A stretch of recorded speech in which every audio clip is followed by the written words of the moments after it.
My name is Benjamin Fei Tu.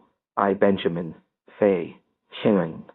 I'm 17, and this is my story about the summer of '97 in Beijing that will haunt me for the rest of my life. It started out as any July in Beijing hot. So my friends and I are planning on going to see the new Batman movie, and maybe Spawn as a double feature. I call my friend Yu Haoran to see if we are still on for today, and he goes, hell. Yeah? I have always been close with Haoran since middle school, when my family and I moved back to Beijing to be closer to my father's family. My mother is half Chinese, and the family moved to America in 1975 to New Jersey. She met my dad while he was studying. I was born in 1980, a year after they were married. They decided it would be best if we moved to China in late '94 because I was always around my mother's side of the family, but never met my father's side besides talking to my grandparents over the phone. It was a smooth move with a rough start first. My Chinese wasn't that good. Second, I didn't know my way around.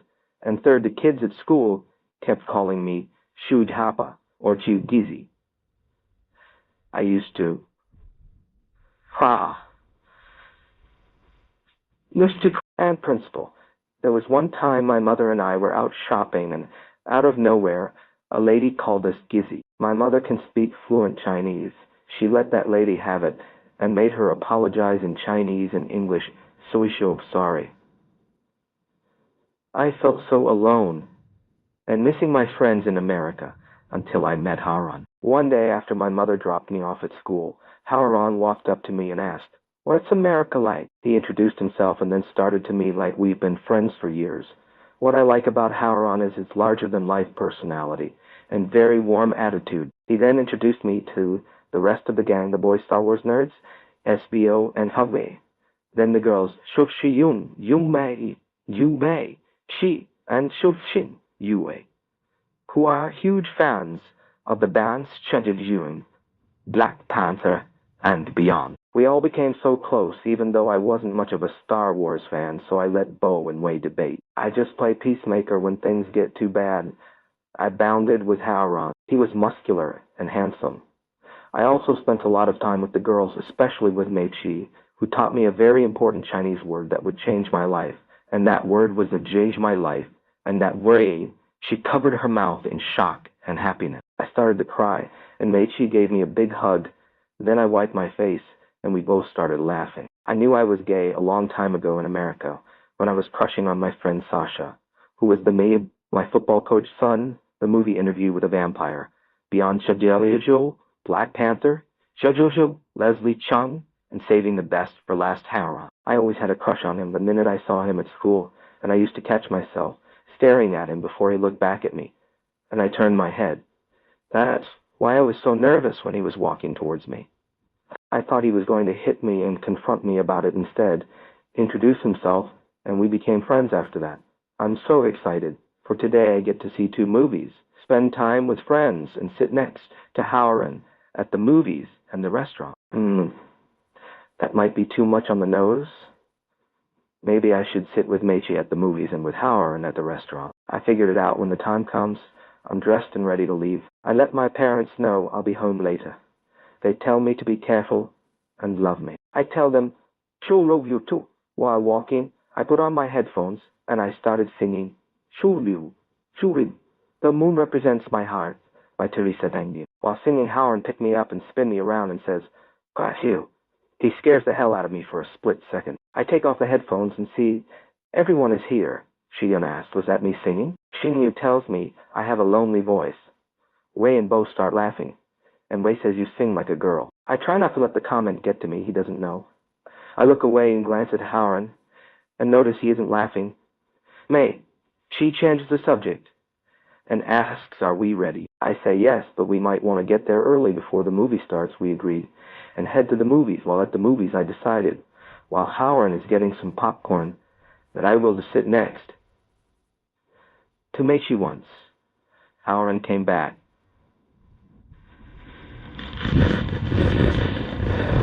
Take her seat and stick her tongue out, and then under my breath, I giggle and say, "You bitch." Howard looked at me and say, "What?" "It's nothing but just joking with Mei Chi." While sitting next to each other, my knee kept touching Howard's knee. I was so happy. Turned on, I didn't even notice Bo, and Way making fun of the movie, or the girls being bored out of their minds. Then Howard turns to me and comes close to my face. I'm not ready for this, but I want this, and I don't care if people see us kiss. I'm getting my lips ready for the magic moment. Howard lick his sexy lips and say, "Ooh, this movie sucks. Let's get out of here," and I agree everyone gets up, but I need a minute until everything calms down, because right now I don't. I can move. After 3 minutes of stalling, I finally got up, and the gang was asking what took me so long. I try not to blush, and Wei said, "Oh, was that little bro trying to get a girl number or something?" I look at Mei Chi and start giggling. Xin Yue asks, "What's next?" Bo asked, "Are we still going to watch Spawn?" We all looked at each and at once. We say, "Nah." I look at my friends and say, "What's next?" Bo says, "Let's go swimming." And I heard about a place we can go where we can swim without any problem. The group, minus me, agrees. It's a great idea. Mei Chi whispered in my ear that Hao Warren might take off his shirt. My eyes bulge a little. Okay, plus it's hot. We need to cool off. Let's go home and get our swimming bathing suits. We went our separate ways to our houses. Once I got home, my parents left notes saying they went out for dinner, which is great. I can stay out a little bit later, but trying to beat them back home, I grabbed my swim shorts and a towel. I'll meet her back with the gang, and we are headed straight to the lake. While walking, I asked, "What lake are we going to?" Wei says, "We are going to Iwei, the Black Lake." I swallow nervously and ask why they call it the Black Lake. Howard says he heard that some elder said it's haunted or something. Shi Yun says that is haunted by ancient Yusha vampires who was once monks, who sold their souls to shoal demons because they was being attacked by a very evil general. The demon promises it will help them, but they have to sell their souls and pledge to him. Once he granted their wishes, they turn into vicious monsters and fed upon the general and his army, turning them into monsters. Their temple dug itself deep underneath the earth into the murky black water, submerged with the monks in the undead army in their underwater temple, where they lay and will feed on anyone who is foolish enough or dares swim in their lake. We all pause for a minute and just stare at her without saying anything. She looks at us and goes, "What?" I don't talk much, so I decided to use this opportunity to speak. Wei put his arm around her shoulder and told her maybe she should be quiet more if she talks too much. We all laughed and kept walking. While walking in the woods, we kept joking and saying to Wei Zhuzhong, "Are we there yet?" He will get some angry and yell back at us, "Shut up!" We all start laughing, and I glance at Haoren. He has the most beautifulest smile, and I noticed Mei Chi smiling at me, and it's making me blush. I turn my head so no one will see. I trip and fall pretty hard. Everyone is concerned. Howard runs over to me and helped me up while getting off. Around the wand, I'm lost in his eyes. He's so juguzinzaxi, I think to myself. Or out loud. Oh shit. Come on, think of something real fast. Mei Chi says, "Are you still thinking about that tramp at the movies?" I see what you're trying to do. She's covering for me, and I go with it. "How did you know Mei Chi?"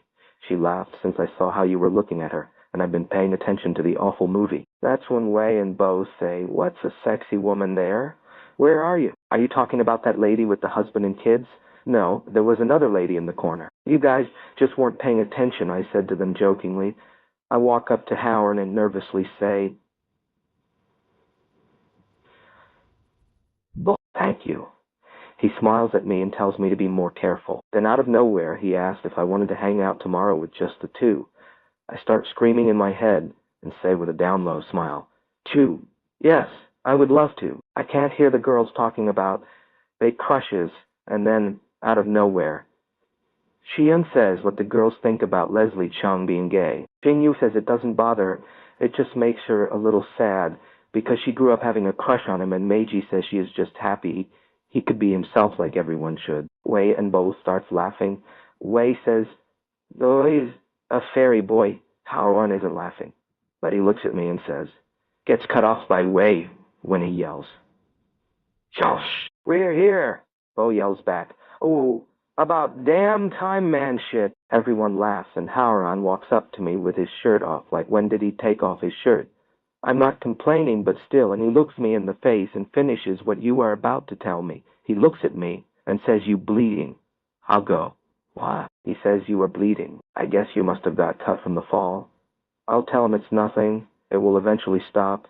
See it stop, he smiles and walks away. We all finished changing into our swimming clothes. We all looked at each other, and I asked who was going to be the brave one and jump in. The wind starts blowing, and it feels like voices whispering in our ears. I closed my eyes and listened to the beautiful, sweet voices, just like being in the trance. And then it slows down, just a little bit to a complete stop. I opened my eyes and noticed everyone was doing the same thing, like we had our eyes closed. Shiyun runs and jumps in, then doesn't come back up. We start yelling, Shiyun. It seems like forever waited with sweat dripping down our foreheads. She's not joking. We run towards the water, Wei being faster before he jumps in, and Shiyun jumps out and yells, "Boo!" Wei screams and yells, "Wow, what the fuck, man?" We laughed. Me, Chi, myself, and Shen Yue yelled, "Oh, you scream like a girl." All I can think in my mind is, "Shoo, revenge for the Leslie Chung comments," with a smirk on my cheeky face. Howren asks, "Shiyun, how's the water?" She says with a smile, "It's fantastic. We have to get in and try it." Everyone starts to get in the water and yell, "It's amazing." I stand there, pause. All I can think about is we shouldn't be here, and we could leave now. The wind starts blowing again, and the whispering in my ears tells me to get in the water. Close my eyes and listen to the voices. Then, out of the blue, Howren came out of nowhere and said, "Come on, get in the water. It's great." No, it's not hot. It's not cold. The water is, woo, perfect. He asked me if I'm, okay, that I was standing staring for a minute. I look at him and smile. I'm okay. He smiles at me and smacks me on the butt, telling me to, "You, come on." I look at him running back to the water, and I can think about if standing here for a minute gets me a smacking damn. Maybe I should stand for a few more minutes, or hell, even a hour. I chased after him and jumped in the water. This is incredible. I had never been to any lake like this before. It's relaxing and very comfortable. The water itself is dark blue, and you can see a little under the water. Not too much. It's shudging unique. Howren throws it at my face, and I smile and throw it back at him. Then we all start having a water fight. After the water fight, Howren asked me if I wanted to hang out tomorrow. Before I can give him an answer, Bo yells out, "Shinyu, she's gone." I'm getting a little frustrated. I say, "Oh, come on, guys, enough with the jokes." Once I look at Mei Chi's face, I know this isn't a joke. I ask, when was the last time anyone saw her? Shiyun and Wei say they saw her during and a little bit after the water fight. We all start diving into the water and can't see anything. The water is too dark to see anything, and it feels like it got even darker. I come back up for air. I see everyone saying that we should go for help, or split up or something. I tell them, right? Until they figure it out, I'm going back under. I hear them yell out to me, "Shush! You don't go back under!" I am 5 deeper than I was before. I see 2 orange lights. What are those? I see 2 more orange lights. Now 04, now E8, now 12, and more. I see Sinue's face coming towards me, and when I get closer to her, I notice it's Yu, her decapitated head. I see the rest of her body parts floating around and past me. I scream, but the water has my screams muffled. I start swimming to the top, and when I look down beneath men, I see the orange lights are getting closer, and those are not lights, but eyes, and the face those eyes are attached to can give anyone nightmares. I don't think I can make it. Those things are getting close to me, and I feel like they could grab me at any moment and drag me deep down below. The only sign of hope is I can hear my friends' voices getting louder, meaning, "Oh, I'm almost out of here." I see a hand reaching into the eye reach, and then they pull me out. It's Wade and Howren. Everyone is asking me if I'm okay. I tell them to run, and Jin Yue is dead. Bo yells, "Whoa, what the hell do you mean she's dead?" Bo could get another word out, 2 blackish dark blue with brown in them, long arms scratches out of the water grab.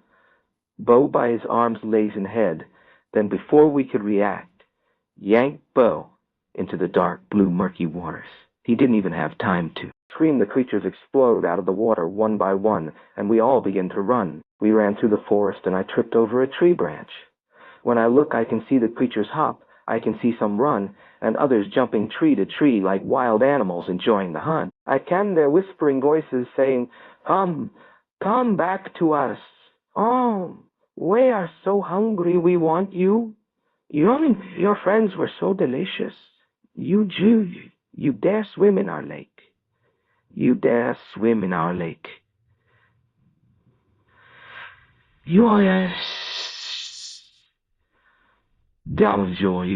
dare swim in our lake." Creatures begins to giggle, and I hear a giggle getting closer to me, the monster jumping on me, shouting, You're a giant jud. Give me your tasty, tasty blood." While I'm struggling with the monster, it's laughing, showing its razor-sharp teeth and a mouth that is stretching the more it laughs. Before it can bite me, it got tackled by one of the tree creatures they are fighting like hungry animals, yelling, Jud, back off. He's mine. I get up and run as fast as I can and bump into Shi-Yun. She's crying and saying, "What's going on? What's happening, Tiang?" I told her to be Yang Yu, Yuch, and let's keep moving until we find the other. She nods and begins to move. We are holding each other's hands so tight it feels like our hands could break, but we don't care. We are running for dear life. Shi-Yun tapped me on the shoulders and say, "Oh, you see the others, they are over there. They see us and begins to wave us over." I tell Shi-Yun on my tongue, "We are going to run." She very nervously says, "Zhugi." Okay, on 33, 1, 2, 3. We run to the others. Mei Chi gives me a big hug and tells me that she's Juju. I'm so scared. I tell her we are going to make it out of here. Howard and Wei pat me on the back, happy to see me while Mei Chi is hugging Shi-Yun. Then the boys hug on Shi-Yun. Wei asks, "Oh, what the fuck are those things? And where are they?" Howard says "Uwan, Yuan." He also said that, "Ow, and he stabbed one in the neck with a sharp stick. They can feel pain, so we're going to have to run and fight only if we have to." I asked Howard how they are so weak against sticks. He looks at sweating and breathing loudly from fighting and running. He says, "You. His grandfather told him about the urban legend of a forest. He just didn't know it was this forest. But the legend has it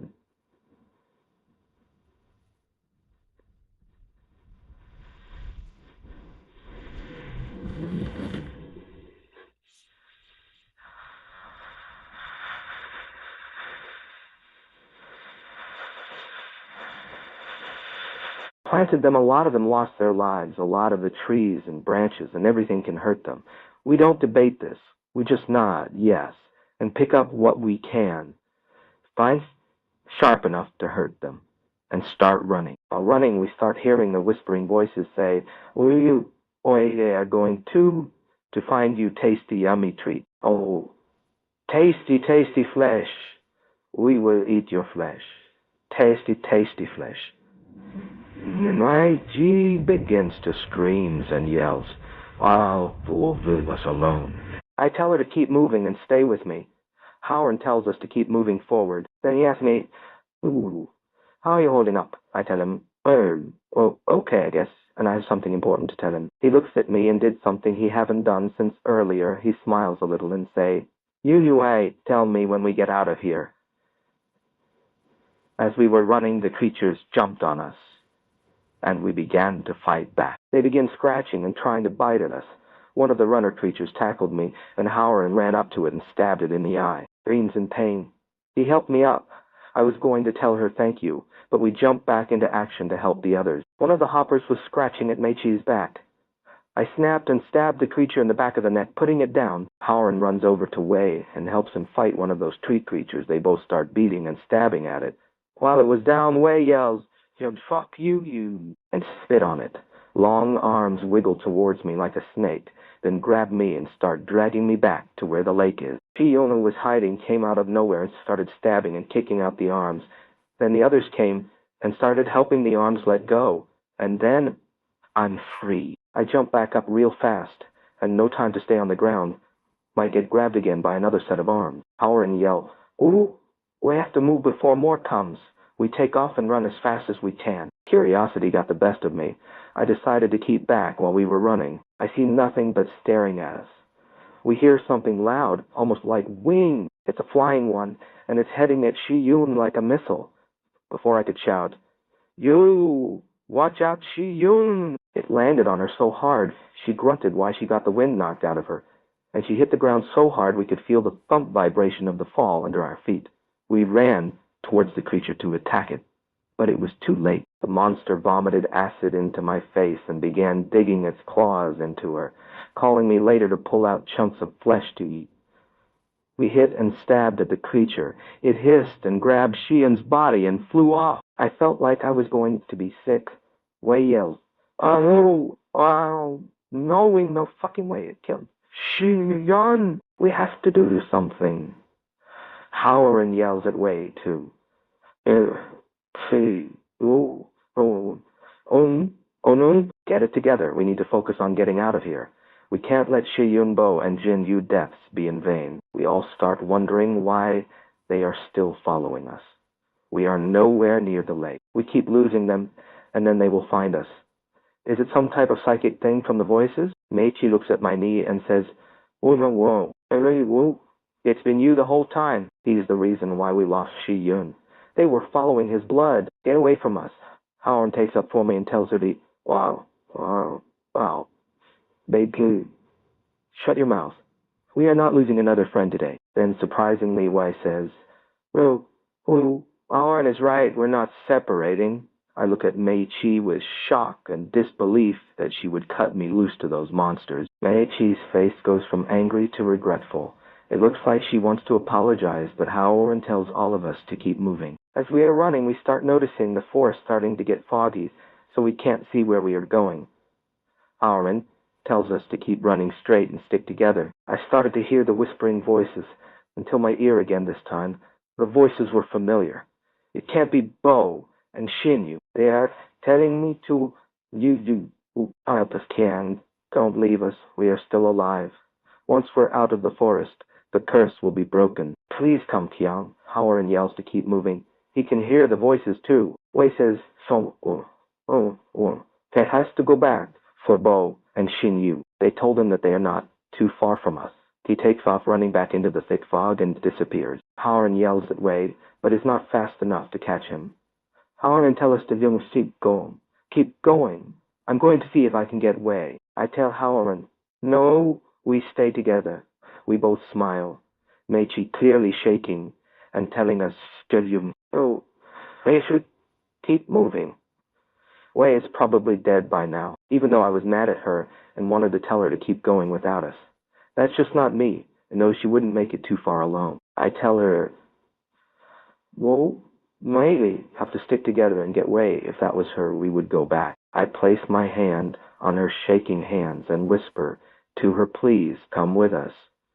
She doesn't say or nod, but I can tell in her eyes she was coming with us. We head back looking for Wei. Howard tells us, if we don't see, we will have to leave without him. Right after he said that, we heard a loud crunch and chewing sound. We start holding each other's hands just in case one of those creatures try to attack or snatch us up. The sound grows louder and louder. Mei-Chi is shaking even more. Then we go into shock when we see what was causing those stomach-turning sounds. It was Bo and Shin Yue feasting on Wei's body. The look on Wei's face was that of someone who suffered in so much pain and agony. Bo and Shin Yue stop feeding on Wei, and in a non-threatening way, stand up very slowly. Bo is missing the skin and flesh from his chest, his left leg exposing bone, his hands, which are long, bony claws, and half his face, which are just exposed bone and flesh. Yue's head, arms, and legs are not really attached to her mutilated torso, and when she hops, her head and limbs detach from her body. They begin to speak in a demonic whispering voice. Bo goes first with you. Then at the same time they begin saying, let us feed on you. Then you will become one with them, one with the lake. They start hoping and laughing towards as Shinyu attacks. However, he dodges the attacks and hits at her. Shinyu ahead and limbs detached dodges his attacks. Bo jumps at me with his body bending like he is made of rubber. The thing that used to be Bo dodged my blows and hit me so hard I flew off the ground and into a tree. Creature Bo jumps on me and lands on my sharp stick, making it scream in pain. Mei-Chi runs and stabs it in the ear. I kick it off me. It lies on the ground, kicking like a dying roach, screaming. Mei-Chi and I run over to help Haoran. He is trying his best to fight the Shin Yue creature. We all start swinging at the Shin Yue creature. It keeps detaching and rotating its limbs, hitting all of us in the process, making us fly backwards into the ground, bleeding even more. I tell Haoran and Mei-Chi to, well, I need to strike the body at once. We rush the Shin Yue creature. Haoran and I got hit by the flying limbs, but Mei-Chi struck the creature in the chest and kept stabbing it. I tell Mei-Chi, so, no, Mei, down, you did good. We need to get out of here. Before we start running again, the Bo and Shin Yue creatures start talking at once, saying, you temporarily put us down, we will always get back up, and the rest are coming. They go back to the water, back to the lake, and then they will come for you. They are on their way. You are not going to get out of here. Why fighters join us? They began to fuse together, laughing maniacally. They are becoming one creature we run. This is one creature we don't want to fight. While running, you see a familiar tree. We realize we are almost out of here. We hear hundreds of whispering voices. We also hear the fused Jin Yue and Bo creatures. I think I hear Shi Yun and Wei. They are saying, oh, we're back. Don't leave our tasty friends. Let us feed. We are so fucking hungry. We can head on everywhere. They are right behind us. We could even hear the ones in the trees. Mei-Chi is covering her ears while running. She looks at me and says, Yo, I'm so sorry. Kang! I was trying to understand what she meant by that, but out of nowhere she pushed me down. By me running so fast, when she pushed me, I fell to the ground hard and rolled. I look up and see her running away. I hear her say, Please forgive me. I see Haoran stop and yell, Joe, what the hell might she? With. I see Haoran wanting to come and help pause for a split second. Then he continues running. I want to get up and run, but I'm so tired. We've been running and fighting all day. I can't run and fight no more. I hear hopping, followed by something slowly walking toward me. I don't want to see it coming. What I hear next is a familiar soothing voice say, So, get off your ass, Jiang. We are getting out of here. It's Haoran. He yanked me up like I was nothing. I could kiss him, but it's plenty of time for that later. We started running together. I asked, where's Mei-Chi? He says he thinks that she's gone and that he thinks she's made it out. I started seeing more familiar surroundings. While running, Haoran tells me to zigzag because those things could tackle us at any moment. We are almost out of here. I tell Haoran, we are going to make it. Then I hear a gasp. I turn to see what it was, but in my stomach and heart, I know what it is. Haoran, one of those long arm things goes through Haoran's back. I run back to get to him with tears running down my cheeks, put his hands up, telling me to stop, and yell, Don't you get out of here, Tian, run. Live your life. Haoran, the arms pulled away until I couldn't see him anymore. I see a swarm of those things coming, but I don't care. All I can't think about is I watch the man I love get pulled away. But I will honor Haoran, and I turn around. Then I proceed to run. While running, I yelled with all my might, I love you, Haoran. I love you, Haoran. Okay, hear and feel those things right behind me, getting ready to grab me at any moment until I see a road, the more I get closer to civilization. The creature seems to back off. I don't even care anymore. The adrenaline kicks in. I'll just keep running until I get to the road. I made it. I'm shaking and crying. I hear voices of my friends. I look up and see Bo, Shi Yun, Wei, and Shin Yue. The Shi Yun creature face was half melted with pus shooting at his pores and open wounds. The Wei creature has wings and an open split head with teeth and an elongated tongue sticking out. They are saying to me, You, why don't you come back in? Don't leave us. We can't leave the forest. You can't abandon us.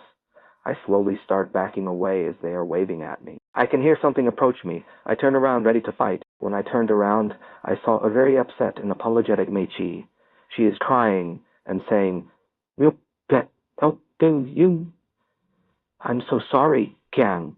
I was so scared. Please don't hate me. I want to hit her so badly or yell at her, but I am so happy to be alive, and I know she was just scared trying to survive. I don't say anything because I don't want to yell at her. I just look at her and nod slightly. That's all I can do at the moment. As Mei-Chi and I start walking away, we hear from the undead creatures that used to be our friends telling us, "Jola Jol, oh, uncle, you, how are you really going to forgive her? She tries to kill you.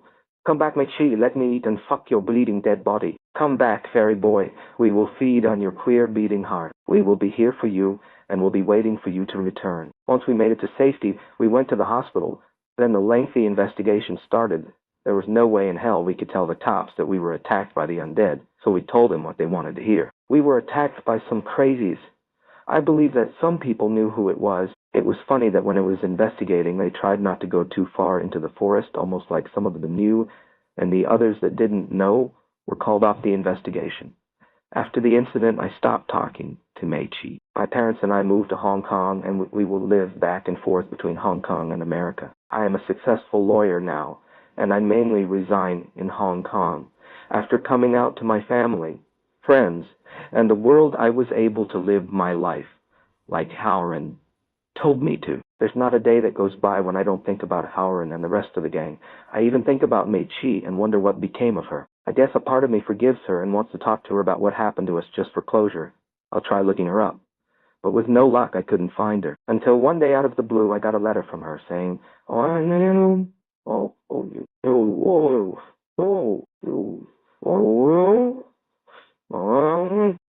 yes,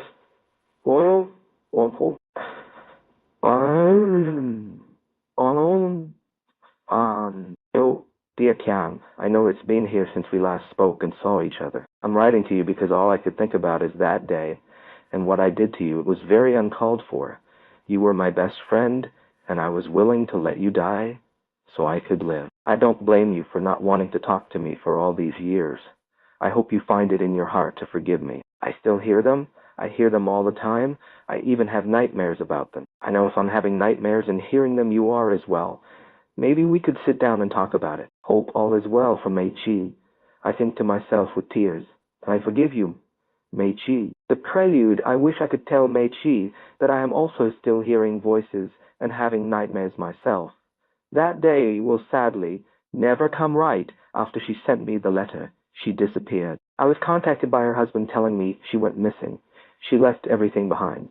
He did say she left a note saying, "You,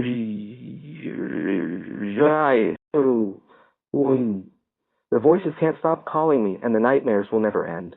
I'm going back to them. I'm going back home, back to where I belong." He asked if I knew what she meant. I want to tell him to give him a little closer, fill him in on what happened to us. I know he wouldn't believe me or do believe me and go to the lake to get himself killed. So I lied and told him I didn't know what she meant, and I haven't talked to her in years, except for the letter she sent me. I just know that we went through a traumatic experience that will haunt throughout the rest of our life. He looks at me like he doesn't believe me. Then he put his head down in sadness. I comfort him. After a few minutes, he leaves, and I'm glad that he did. The guilt was started to take over, and I felt so sorry for him and Mei-Chi. I know in my heart she isn't. Coming back, a piece of me is hoping she didn't go back to the lake. Later on that night, I'm having another one of those nightmares, the same nightmare that haunted me throughout these years. I keep seeing the lake, the creatures, and all my undead friends taunting me and begging me to come back. Each time I wake up, the creatures that used to be my friends stand over my bed for a couple of seconds before disappearing. I even saw what Howren looks like as one of those creatures. He is all mangled and mutilated. Skin has been chewed, has multiple open wounds. The holes in his face grew extra eyes, and he has multiple arms. He looks like a cross between a spider and a centipede. I see the boy I once loved every day, every night as a creature of the lake with the rest of my friends. I guess if he survived the lake, a piece of it lived throughout you forever, until you went back to the lake. I don't even have to be asleep to hear all their voices even now. I hear them and can't drown them out with music or movies or conversation. What was disturbing the night was I heard Mei-Chi's voice saying, yo, oh,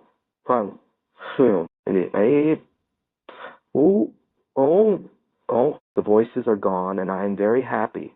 I'm with all our friends and my new family. I'm home now, Tiang. Come and join us. It will hurt for a little bit, then you can become one of us and part of our family. I saw what they did to her. I saw what Meichi looks like now, and it's hideous. I can't even put it into words. I broke down crying, even though I survived.